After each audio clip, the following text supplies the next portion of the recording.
Gracias por aceptar nuestra invitación a este espacio de aprendizaje gratuito, donde hablaremos sobre las asambleas generales ordinarias. Esperamos que en la hora siguiente tome atenta nota de las recomendaciones que debe tener en cuenta para celebrar la Asamblea General Ordinaria que toda sociedad debe llevar a cabo, ya sea que se trate de una sociedad comercial o de una entidad sin ánimo de lucro. Debe realizarse la Asamblea General Ordinaria de Socios o de Asociados antes del 31 de marzo de cada año. Pero si la organización es una entidad de segundo grado, tiene plazo para celebrar la asamblea hasta el 30 de abril. 31 de marzo las entidades de primer grado, 30 de abril las de segundo grado. Hoy nos vamos a dirigir especialmente a las organizaciones de economía solidaria, es decir, cooperativas, fondos de empleados y mutuales, pero veremos que también aplica esta información para las asociaciones. Las asociaciones, esas personas jurídicas que son denominadas organizaciones solidarias. Usted pensará que la asamblea comienza el día de la reunión misma, con los asambleístas. Y pensará que preparar una asamblea es cuestión de alistar un salón de reuniones, unos refrigerios y levantar un acta. Pues no es tan sencillo. Este acto que llamamos Asamblea General Ordinaria de Asociados debe contar con toda la legitimidad que las normas en nuestro país han establecido. De lo contrario, todo cuanto suceda en esa reunión tan importante podrá no ser válido.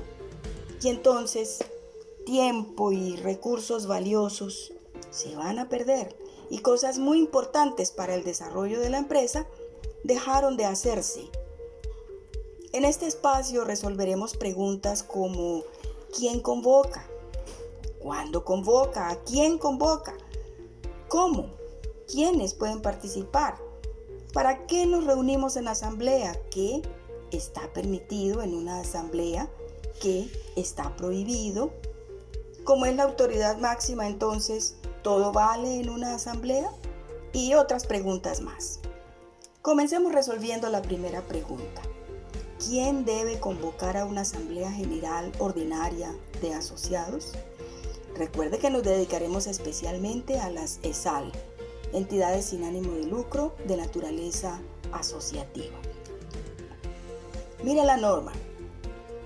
Por regla general, la asamblea ordinaria o extraordinaria será convocada por el Consejo de Administración. En las cooperativas se llama Consejo de Administración y en los fondos de empleados se llama Junta Directiva. Convocar asamblea es una responsabilidad fundamental del órgano directivo. Pero observe que dice por regla general. O sea que hay alguna excepción a esta regla. ¿Hay algún caso en el cual el órgano directivo no sea quien convoque? Continuemos leyendo. La Junta de Vigilancia, el revisor fiscal o un 15% mínimo de los asociados podrán solicitar al Consejo de Administración la convocatoria de Asamblea General Extraordinaria. Note que dice podrán solicitar al Consejo de Administración. Hoy no nos vamos a detener en ello. Lo importante es que la responsabilidad recae sobre el órgano directivo y allí comienza nuestro proceso de asamblea. Un cronograma de trabajo que se extiende por 3 meses. Si el órgano directivo es quien convoca, entonces debe quedar claramente registrado cuándo se reunió ese órgano directivo para convocar. Fue una decisión colegiada, es decir, una decisión tomada por el órgano directivo en forma colectiva. Como decisión colegiada debe quedar claramente registrada en un acta de ese órgano. Ese día, el día de la reunión de convocatoria, lo llamaremos así, el día de la convocatoria. Y la fecha es muy importante en nuestro cronograma de asamblea. En la ley 79 que estuvimos leyendo allá en el artículo 30, continúa diciendo algo muy interesante. La convocatoria se hará a conocer a los asociados hábiles o delegados elegidos en la forma y términos previstos en los estatutos. Practiquemos una verdadera comprensión de lectura de este pequeño párrafo y comencemos por el final. Dice, en la forma y términos previstos en los estatutos. O sea, vamos al estatuto. Así es. El estatuto, ese documento que lleva años en su empresa, allí está disponible y debe ser consultado cada vez que tomamos alguna decisión importante para nuestra organización. Pero el estatuto no podrá decir nada contrario a lo que dice la ley. Y la ley establece que la convocatoria debe realizarse con 15 días hábiles de anticipación. Y 15 días hábiles resulta ser 3 semanas. Por ejemplo, si la asamblea se va a hacer el 24 de marzo del 2022, es mejor que publique su convocatoria el 2 de marzo. Haga sus cuentas en el calendario y verá que esta sería la fecha adecuada. Recuerde que hablamos de días hábiles, o sea, de lunes a viernes, para ser más claros. No seamos tan precisos en ese conteo para no incurrir en errores. Deje 1 o 2 días más de margen. No pasará nada si convoca el 1 de marzo o el 24 de febrero o el 25 de febrero, pero por ningún motivo convoque el 3 de marzo. Haga el conteo y verá que se arriesga a pasar del día permitido. También puede suceder que nuestra junta directiva se reúne bien temprano en el año, por allá en enero, y decidieron que convocarán a asamblea el 2 de marzo para celebrarla el 24 de marzo. Esto es posible y también queda perfecto en nuestro cronograma. La convocatoria sigue siendo el 2 de marzo y se cumplen los 15 días de anticipación. Eso es lo importante. Continuemos. Recuerde que dice con la forma y términos previstos en los estatutos. Apéguese al estatuto para que su asamblea tenga toda la legitimidad. Tal vez su estatuto diga: la convocatoria será publicada únicamente en la cartelera de la oficina de la cooperativa o del fondo de empleados o de la asociación. Si así dice, hágalo así, tal cual. O tal vez otro estatuto diga algo más complejo. Por ejemplo, la convocatoria será enviada en forma escrita a la dirección que cada asociado tenga inscrita en la empresa. Mire la instrucción del estatuto y hágalo así, ni más ni menos. Recuerde, la forma y términos previstos en los estatutos. Conocemos un estatuto que dice que la convocatoria será publicada en el medio radial de la ciudad y en el periódico local. Entonces hágalo así. Volvamos a observar el artículo. La convocatoria se hará conocer a los asociados hábiles. Muy poco para explicar, ¿cierto? Si usted no está hábil, no será convocado. ¿Y cómo sabemos quién está hábil y quién no? La ley ha previsto 2 asuntos sobre este tema de la habilidad de los asociados. Primero dice, la Junta de Vigilancia verificará la lista de asociados hábiles e inhábiles y la relación de estos últimos será publicada para conocimiento de los afectados. Ya dijimos que en las cooperativas la Junta de Vigilancia tiene ese nombre y en los fondos de empleados se llamará Comité de Control Social, es decir, finalmente es el órgano de control social el que verifica. Su tarea es verificar la lista de hábiles e inhábiles. La Junta de Vigilancia, como órgano colegiado, se reúne y como órgano colegiado hace la verificación con la información que la gerencia le entrega. Y como órgano colegiado publica esa lista. O sea que el órgano directivo necesita esa lista con suficiente anticipación para convocarla a la asamblea. Recuerde que solo tiene que convocar a los hábiles. Vaya acomodando esas fechas en su cronograma. Como van las cosas, aunque la asamblea se hará en marzo, desde febrero comienzan los preparativos. Nos preguntamos, ¿por qué están hábiles algunos asociados? Miremos la norma. Son asociados hábiles para efectos del presente artículo los inscritos en el registro social que no tengan suspendidos sus derechos y se encuentren al corriente en el cumplimiento de sus obligaciones de acuerdo con los estatutos o reglamentos. Observe, asociados que no tengan suspendidos sus derechos y se encuentren al corriente en el cumplimiento de sus obligaciones. ¿Quién podría tener suspendidos sus derechos? Alguien que haya sido claramente sancionado. Repito, claramente sancionado. No en proceso disciplinario, no. Alguien a quien en forma clara y específica y habiéndose adelantado el debido proceso, se le informó que tiene suspendidos sus derechos. Continúa la norma diciendo, y se encuentren al corriente en el cumplimiento de sus obligaciones. Y nuevamente diga el estatuto y los reglamentos. Al corriente en el cumplimiento de sus obligaciones es al día, a paz y salvo.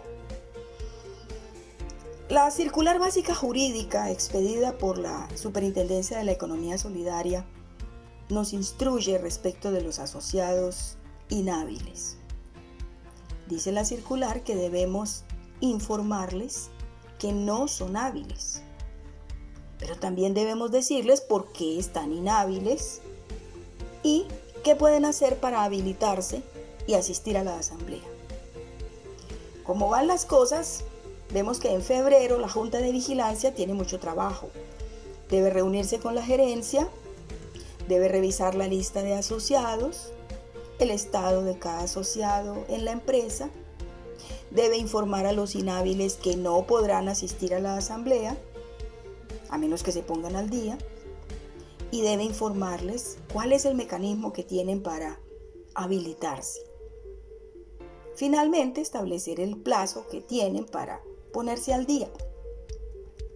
Cuando todo esto haya transcurrido, podrá publicar la lista de hábiles. Hay una recomendación que queremos hacerle cuando usted publique o el órgano de vigilancia publique la lista de hábiles. Hágalo con una nota que diga algo así como: si usted no aparece en este listado, comuníquese con la oficina de la empresa para verificar su estado. Así evitamos cometer errores. Continuemos con la verificación que debe hacer el órgano de control social. Algunos estatutos pueden decir: serán asociados hábiles los que estén al día con sus obligaciones al momento de la convocatoria. Esa fecha es muy importante. Continuando con nuestro ejemplo anterior, si la convocatoria se hace el 2 de marzo, entonces para esa empresa serán asociados hábiles quienes estén al día el 2 de marzo. Pero otro estatuto podrá decir: serán asociados hábiles quienes estén a paz y salvo con sus obligaciones el 31 de diciembre del año inmediatamente anterior a la asamblea. Bueno, lo que diga el estatuto. Otro estatuto podrá decir: serán asociados hábiles quienes estén a paz y salvo el día que se publique la convocatoria. La circular básica jurídica nos advierte que si el estatuto de un fondo de empleados no regula expresamente a qué fecha los asociados deben estar al día con sus obligaciones, la norma establece que será la fecha de la convocatoria. Ya ven por qué es tan importante fijar esa fecha de manera clara, registrada en un acta y publicada oportunamente. ¿Qué es lo importante aquí de lo que venimos hablando? Que como dice la Ley 79 del 88, la Asamblea General es la reunión de asociados hábiles. Eso es una asamblea. Alguna vez alguien preguntó: ¿un asociado que no está hábil puede asistir a la asamblea con voz, pero sin voto? Por supuesto que no. Pero es que ese asociado es fundador de la empresa. Bueno, la Ley 79 dice que no hay que conceder privilegios a los fundadores.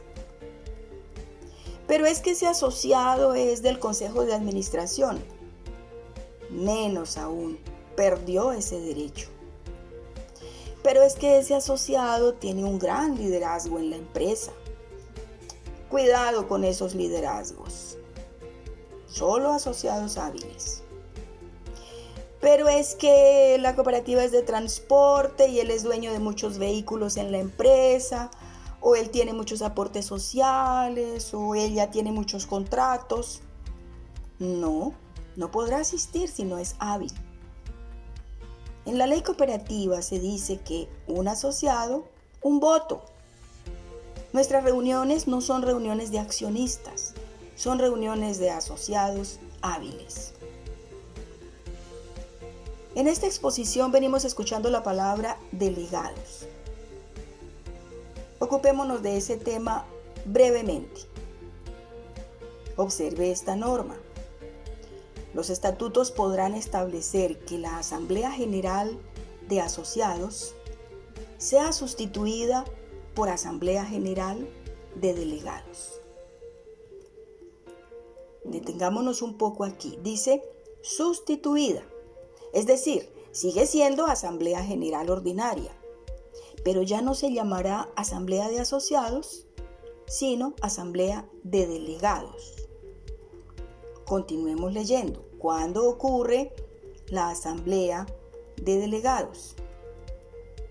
Dice la norma, cuando aquella, la de asociados, se dificulte en razón del número de asociados que determinan los estatutos, o por estar domiciliados en diferentes municipios del país, o cuando su realización resulta desproporcionadamente onerosa en consideración a los recursos de la cooperativa. Es decir, ya no nos podemos reunir todos en nuestra empresa porque somos muchos, o estamos ubicados en muchas ciudades, o resulta muy costoso reunirnos. Y termina diciendo la norma que el número mínimo de delegados será de 20. Un estatuto podría decir: se hará asamblea de delegados cuando la empresa sobrepase el número de 200 asociados. Allí hará la transición. Pero otro estatuto podrá decir que el número de asociados sea de 300 o de 500, en fin, lo que diga el estatuto. Pero ¿cuántos delegados podrán constituir asamblea? Mínimo 20. Pueden ser más, pero está claro que ya no los convocaremos a todos. Solo asistirán los delegados. Y la norma continúa diciendo: en este evento, los delegados serán elegidos en el número y para el periodo previsto en los estatutos. Y el Consejo de Administración o la Junta Directiva reglamentará el procedimiento de elección, que en todo caso deberá garantizar la adecuada información y participación de los asociados. Si su organización está lista para hacer la transición de asamblea de asociados a asamblea de delegados, le invitamos a tomar nuestro curso sobre asambleas generales. Allí abordaremos el tema en forma específica.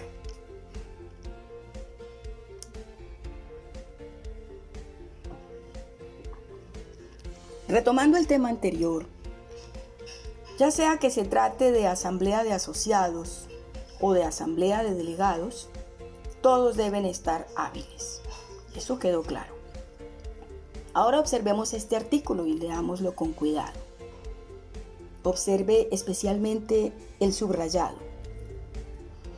La Asamblea General es el órgano máximo de administración de las cooperativas y sus decisiones son obligatorias para todos los asociados siempre que se hayan adoptado de conformidad con las normas legales, reglamentarias o estatutarias.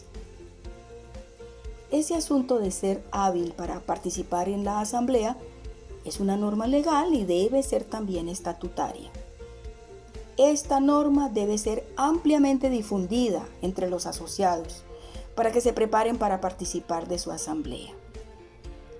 Continuemos revisando la norma. Dice: por regla general, la asamblea ordinaria o extraordinaria será convocada por el Consejo de Administración para fecha, hora y lugar determinados. Recuerda que en nuestro ejemplo el órgano directivo decidió convocar el 2 de marzo Pues bien, ese día debe estar claro el lugar, la fecha y la hora de la reunión. La logística de la asamblea entonces debe hacerse con suficiente anticipación. Cito: los estatutos de toda cooperativa deberán contener convocatoria de asambleas ordinarias y extraordinarias. Ya saben que esto aplica para cooperativas, fondos de empleados y mutuales. ¿Qué significa esto? Que en el estatuto están todas las instrucciones. Publicar la convocatoria con lugar, fecha y hora entonces no es suficiente. ¿Qué debería contener la convocatoria? Sigamos preguntando al estatuto. La norma no especifica nada más, pero algunos estatutos establecen que debe publicarse el orden del día, es decir, los asuntos que se van a tratar en la asamblea. Y los asuntos tienen que ver con las funciones que tiene una asamblea general. Las reuniones de asamblea general serán ordinarias y extraordinarias. Las ordinarias deberán celebrarse, observe, para el cumplimiento de sus funciones regulares. ¿Y cuáles son las funciones regulares de la asamblea general ordinaria? Si no está establecida la obligación de publicar el orden del día, basta con mirar las funciones de la asamblea general que están en la ley y que están en el estatuto. Pero veamos esas funciones.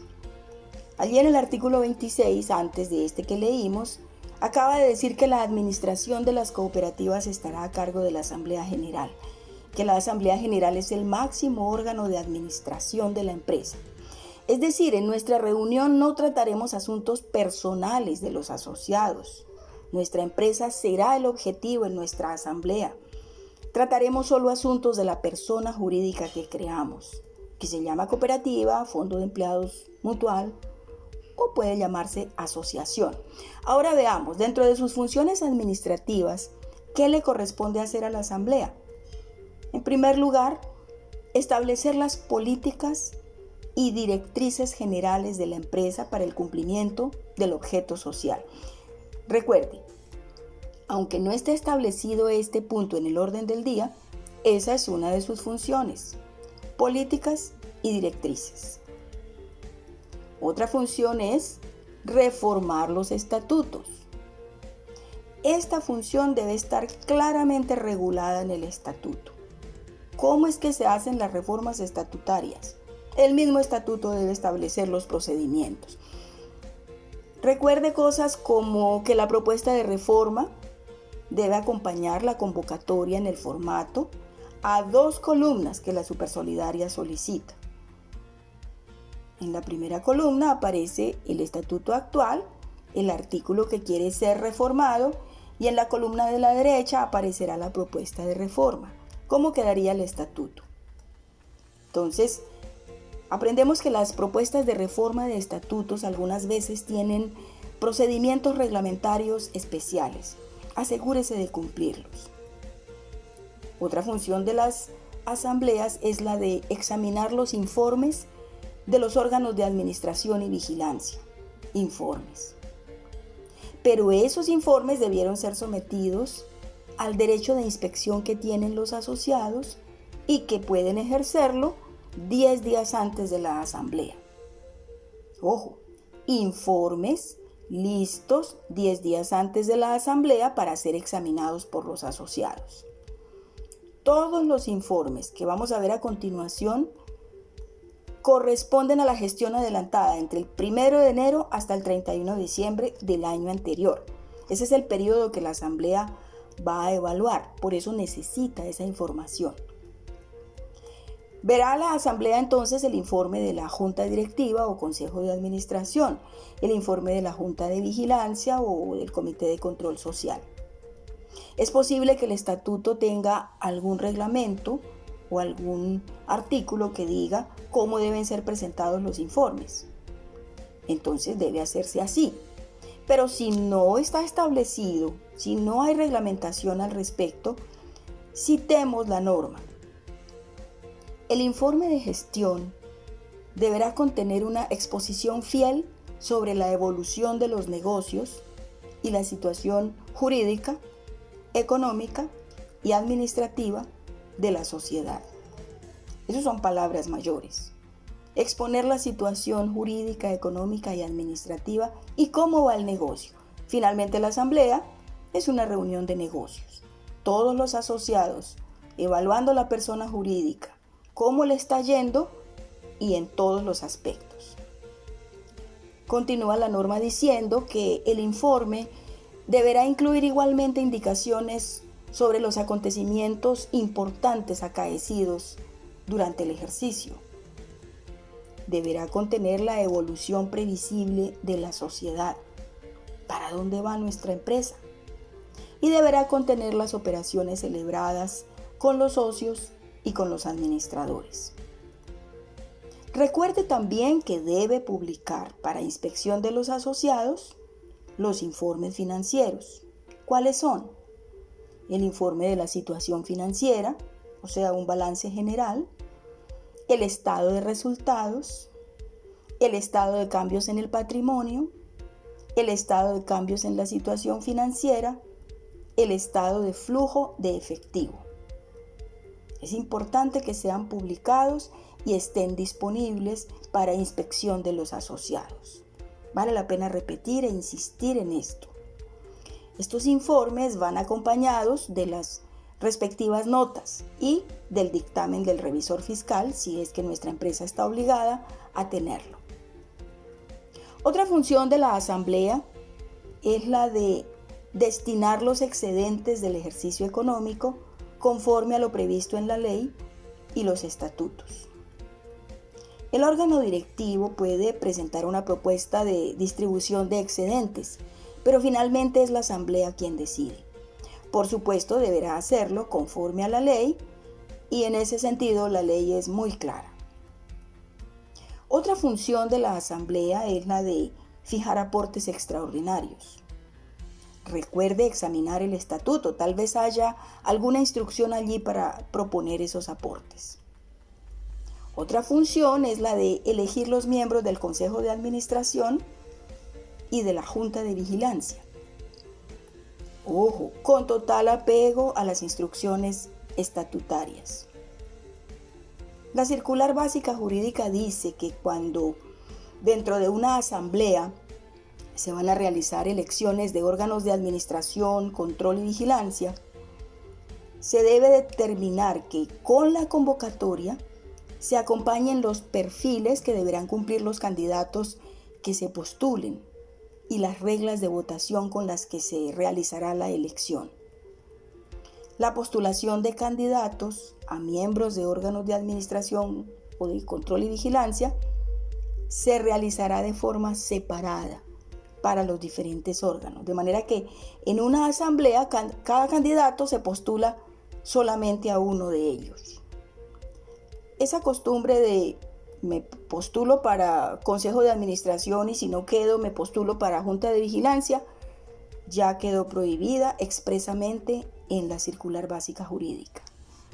Mire usted cuánta información debe estar disponible para los asociados antes de la asamblea. Volviendo a nuestro ejemplo, convocatoria del 2 de marzo para asamblea del 24, es evidente que durante los meses de enero y febrero deben prepararse todos los informes antes mencionados, de tal forma que estén disponibles para inspección de los asociados antes de celebrar la asamblea. Y recuerde que esos informes tienen fecha de corte 31 de diciembre del año anterior.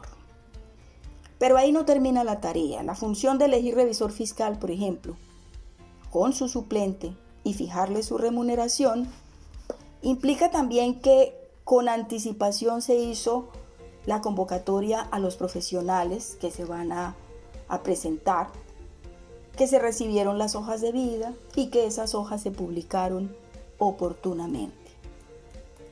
También dice que se fijará durante la asamblea la remuneración del revisor fiscal. Eso implica que la asamblea conoce con anticipación el presupuesto del que dispone para asignar esa remuneración. Veamos entonces, según las funciones anteriores de la asamblea, todos los temas que un orden del día de Asamblea General Ordinaria podría contener. Veamos. Primero, el saludo. ¿Quién hace el saludo? Algunas veces es el representante legal, otras veces lo hace el presidente de la junta directiva. Si el estatuto dice claramente a quién le corresponde, apéguese al estatuto. Si no lo dice, tomará la decisión la junta directiva. Segundo, verificación del quórum. ¿Cuántos llegaron? ¿Cuántos están en el salón a la hora exacta? Tercero, elección de la mesa directiva, es decir, presidente y secretario de esa asamblea.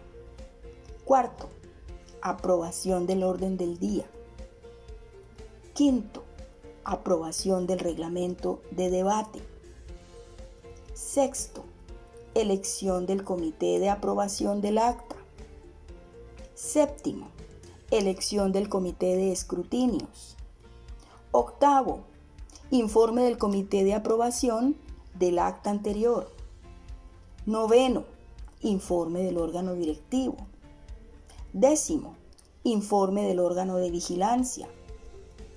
11º, informes financieros. 12º, dictamen del revisor fiscal. 13º, elección del órgano directivo. 14º, elección del órgano de vigilancia. 15º, elección del revisor fiscal. 16º, distribución de excedentes. 17º, propuesta de reforma estatutaria. 18º, proposiciones y varios. 19º, clausura.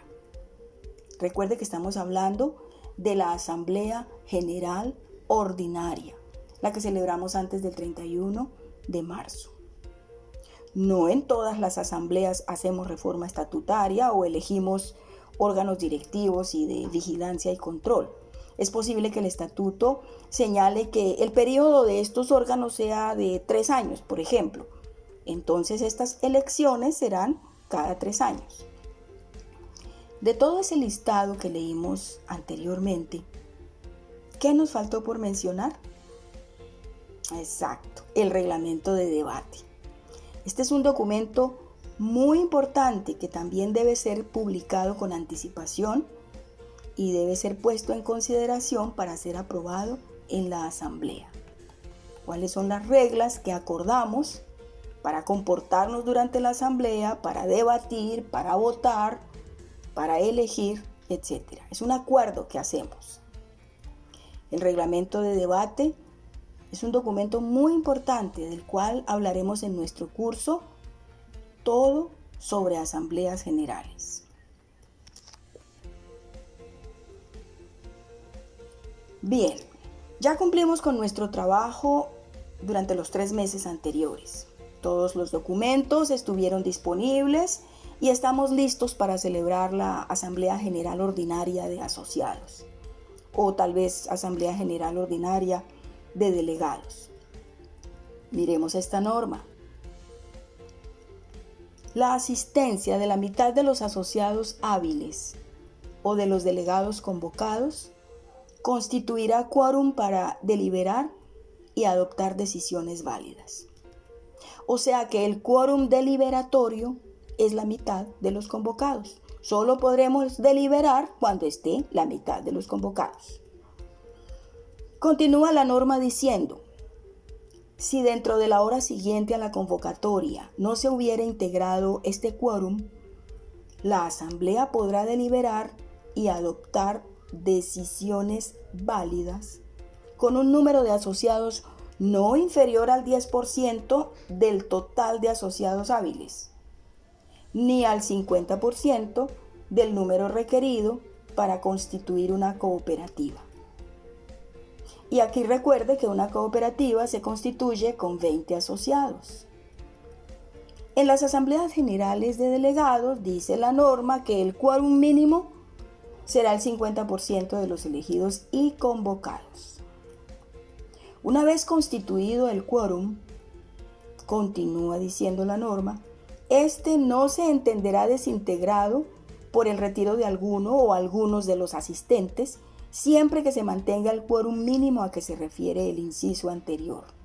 Es decir, no podrán sesionar en la asamblea menos de 10 asociados.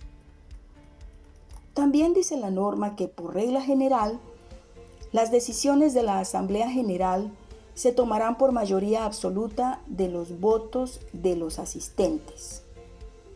Mayoría absoluta, la mitad más uno. Pero también hay que tener en cuenta que para las reformas de estatutos, para fijar aportes extraordinarios, para amortizar aportes, para transformar la empresa, para fusionarla, para incorporarla, disolverla, para liquidarla, entonces se requiere el voto favorable de las 2/3 partes de los asistentes. Ojo con esos casos especiales. No son frecuentes, pero son especiales. El artículo 33 de la Ley 79 es muy importante. En las asambleas generales corresponderá a cada asociado un solo voto. Un asociado, un voto. Y señala que los delegados convocados no podrán delegar su representación en ningún caso y para ningún efecto. En cambio, en los fondos de empleados puede haber representación mediante poder, pero debe hacerse conforme lo establezca el estatuto. ¿Cuántos poderes puede tener un asociado? Lo que el estatuto diga. O sea que un asociado en un fondo de empleados puede representar más de un voto. Ojo, solo en fondos de empleados.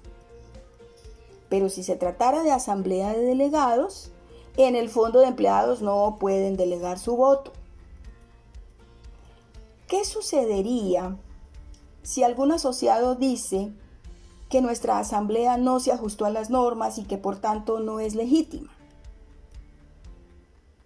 Nos preguntamos, ¿se tomaron las decisiones con apego total a las normas? Veamos lo que dice al respecto el Código de Comercio.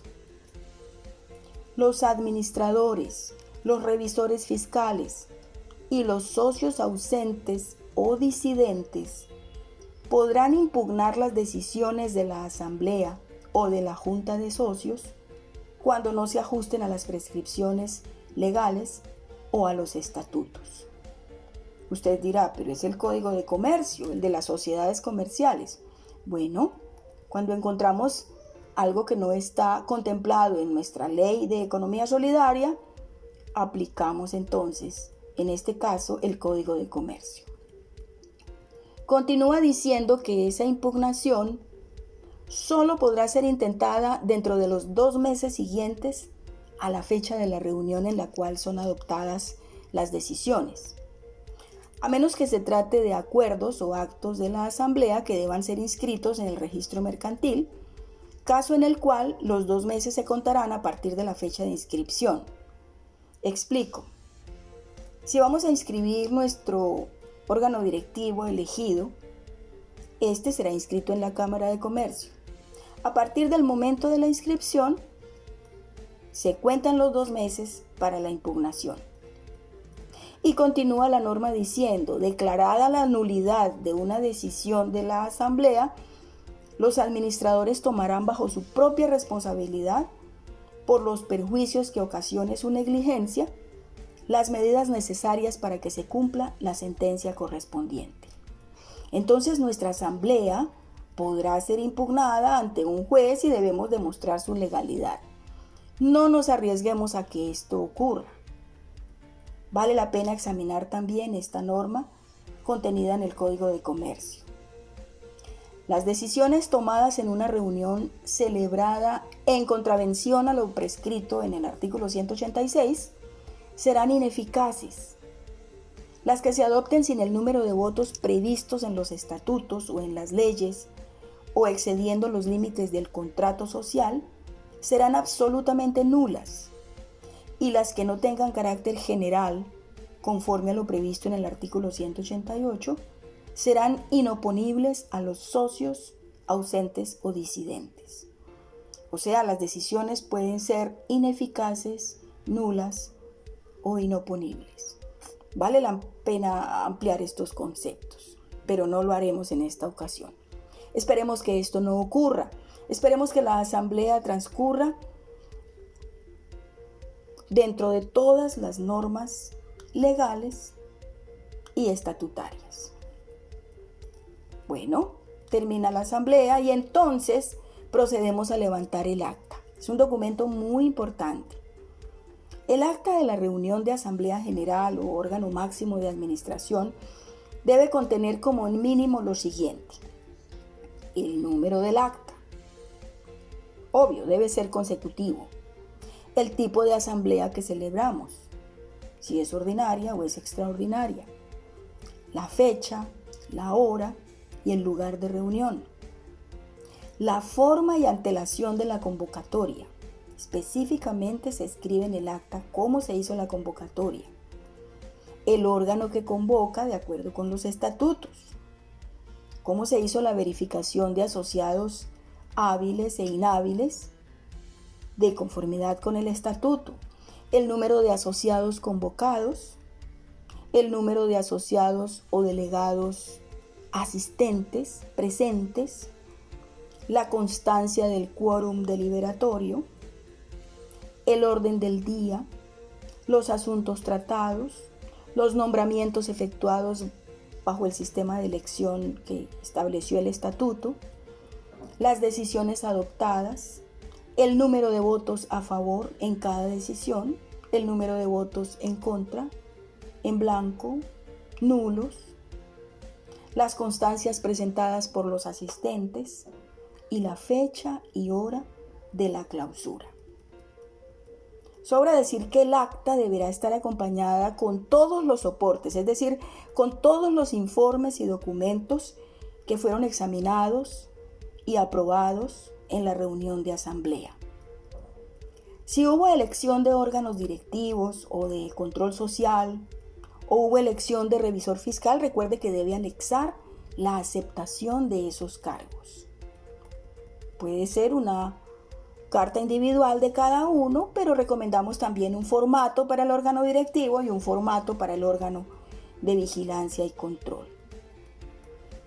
Cuando el comité de revisión y aprobación del acta, que recuerden se eligió en la misma asamblea, haya leído y aprobado este documento, también deberá expresarlo por escrito en un documento que se anexa al acta de la asamblea.